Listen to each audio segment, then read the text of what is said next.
Transcript: Mike Crusher Thompson was a big man with a rough look. His leather jacket, thick beard, and constant smirk made him look scary. A scar that crossed his left eyebrow and went down to his cheek, a reminder of a failed stunt back when he tried to make it as a stuntman, gave him an even more dangerous appearance. Every member of his biker gang respected their leader, who always had a new joke, a bold challenge, or a way to prove they were the toughest guys around. That day, they rode into a small quiet town looking for a place to relax and have some fun. The sun was shining, the streets were peaceful, it was the perfect place to stir things up a bit. When they stopped their roaring motorcycles in front of a cozy cafe, people turned to look. The townspeople were used to calm, peaceful days, and a group of rough bikers was not what they expected to see. Mike looked around with a smirk. He liked getting attention, making people nervous, laughing loudly, and showing that no one dared to mess with him. Then something caught his eye. Two well-groomed dogs were sitting calmly near the entrance to the cafe. One of them was a golden retriever with kind eyes, Buddy, and the other was a strong black and tan Doberman named Storm. Mike grinned. "Look at those pampered pets," he said, nudging his buddy with his elbow. "Looks like they're living better than we are." His crew laughed. One of the younger bikers, Jack, leaned over and whispered, "Boss, maybe we shouldn't." "I heard Jason Statham is in town. He could be anywhere." "Who? That actor?" Mike laughed even louder. "I'm not scared of some useless Hollywood star." Without thinking much, he lifted his heavy boot and kicked the golden retriever in the side, not hard enough to cause real harm, but enough to scare the dog. Buddy gave a surprised yelp and backed away, his eyes full of confusion. Storm jumped up right away, alert and ready to protect his friend. The street went silent. People in the cafe gasped. A waitress dropped her tray, the crash broke the silence. A child holding an ice cream cone squeezed it so hard the scoop fell to the ground. Mike laughed, pleased with himself. The whole gang laughed nervously, unsure if they should follow their leader's example. Jack mumbled that it was a bad idea. Inside the cafe, a man was quietly sitting at a window table. His face was strong and calm, showing little emotion. But his eyes said something else. He was enjoying a cup of tea when he heard his dog bark outside. His hand froze in the air, holding the cup. His eyes focused outside. It was Jason Statham, who had just seen some thug kick his buddy, causing the dog to step back, scared and confused. The cafe owner, an older man named Frank, turned pale when he realized what was about to happen.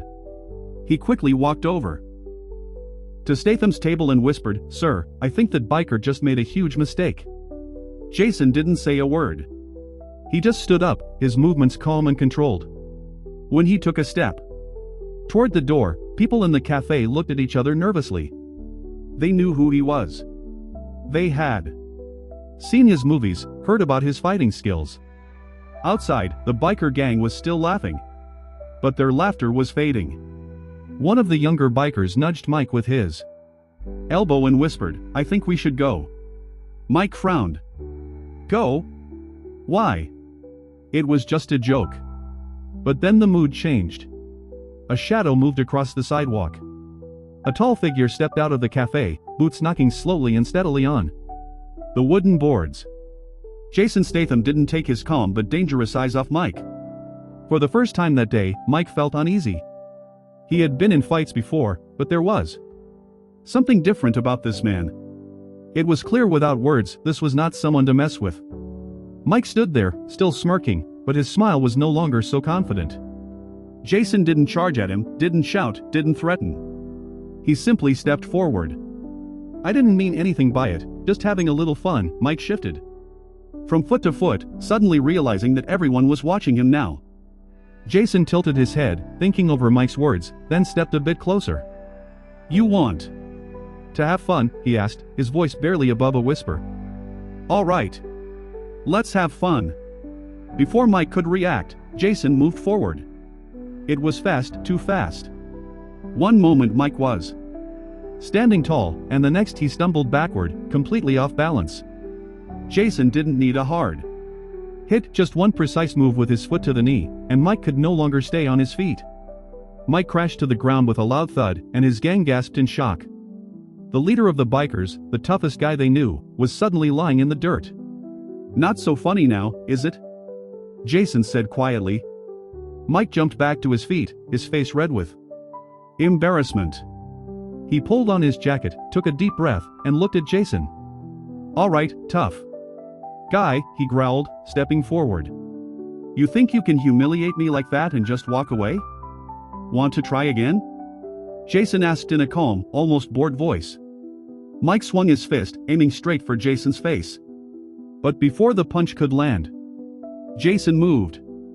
He easily stepped to the side, grabbed Mike's wrist, twisted it, and pulled forward, sending Mike crashing into a nearby wooden table.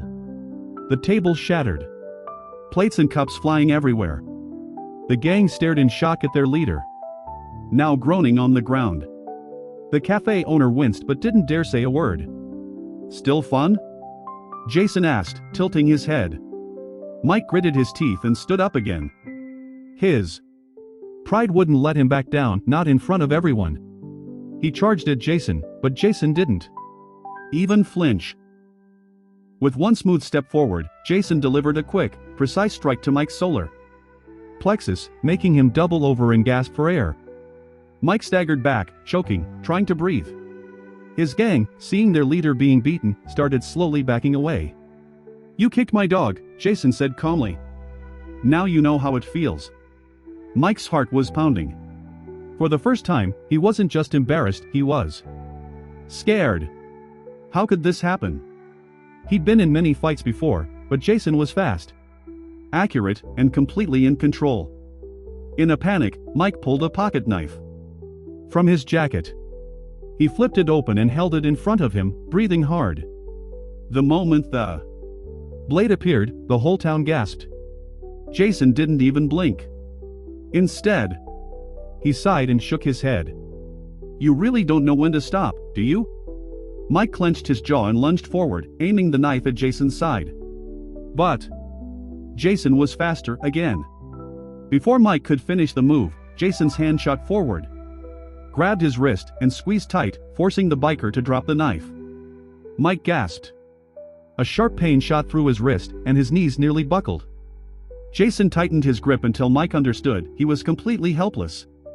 "This is what it feels like to be powerless," Jason said. "Now imagine what my dog felt." Mike said nothing. Jason stared at him for another moment, then let go of his wrist and stepped back. The knife was still on the ground between them, but Mike didn't dare reach for it. His gang, the same people who had laughed with him earlier, now looked at him with doubt. Their fearless leader had been knocked down twice, and now he stood there, not knowing what to do next. Buddy, the very dog Mike had kicked, slowly walked over to Jason and sat beside him. The dog looked at Mike with calm, intelligent eyes. Mike swallowed hard. The silence was unbearable. Part of him wanted to do something, to prove he wasn't weak. But another part of him, the one that valued staying in one piece, finally spoke louder. "Let's go," he muttered without looking at his gang. One by one, the bikers backed away toward their motorcycles. But just as Mike reached his bike, Jason spoke one last time. "Next time, think before trying to prove how tough you are." With a loud roar, the bikers started their engines. The sound echoed through the street. But it wasn't the strong, confident noise they had arrived with. This time, it sounded like defeat. As the rumble of motorcycles faded into the distance, a sense of peace finally returned to the little town. The townspeople began to smile and whisper to each other about what had just happened. Frank, the cafe owner, walked up to Jason, wiping his hands on his apron. "Well, that was quite a show." Jason leaned down and patted Buddy on the head. The dog wagged his tail happily. Storm stood alert beside them, still watching the road. A small boy named Timmy came up, looking at Jason with curiosity. "Is your dog okay?" Jason crouched down to check his dog. "Yeah, he's fine." "Good. He's really nice." Jason smiled and stood up, glancing around. "I think I could go for another cup of tea." "On the house," said Frank. After what you just did, you've earned it. The town's sheriff, an older man with sharp eyes, approached Jason. Mr. Statham, he said quietly. Thank you for not hurting that thug too badly. That gang's been giving us trouble for a long time. Jason nodded and headed back toward the cafe, his dogs following close behind. For the people of that town, it was a moment they'd never forget. Days passed, and the town quickly returned to its peaceful life. Frank still laughed every time someone mentioned the incident. I've seen a lot of tough guys come through here, he'd say, shaking his head. But I've never seen anyone handle something like that with such style. He didn't even break a sweat. Local kids kept telling the story to their friends, waving their arms excitedly, and then he moved so fast. The biker didn't even know what hit him. Mike and his gang never came back. The town peacefully enjoyed its quiet days. The bikers had learned an important lesson: some people just aren't worth messing with. One afternoon, the loud sound of an approaching motorcycle made a few people glance around nervously. But this time, it was just a lone traveler passing through. The townspeople had learned something valuable. Not all bikers were troublemakers, and not all quiet people were weak. Some carried great strength that didn't need to be shown unless it was truly necessary. And somewhere out there, Jason Statham continued their journey, leaving behind a story the town would tell and retell for years to come.